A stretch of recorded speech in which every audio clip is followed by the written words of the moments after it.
నేను కొణిదెల పవన్ కళ్యాణ్ అనే నేను శాసనం ద్వారా నిర్మితమైన భారత రాజ్యాంగం పట్ల నిజమైన విశ్వాసం, విధేయత చూపుతానని, భారతదేశ సార్వభౌమాధికారాన్ని, సమగ్రతని కాపాడుతానని, ఆంధ్రప్రదేశ్ రాష్ట్ర మంత్రిగా నా కర్తవ్యాలను శ్రద్ధతో,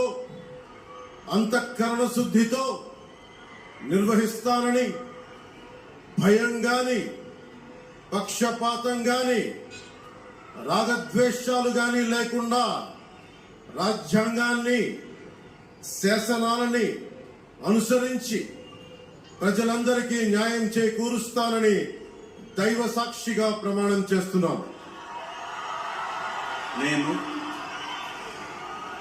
కొణిదెల పవన్ కళ్యాణ్ అనే నేను ఆంధ్రప్రదేశ్ రాష్ట్ర మంత్రిగా నా పరిశీలనకు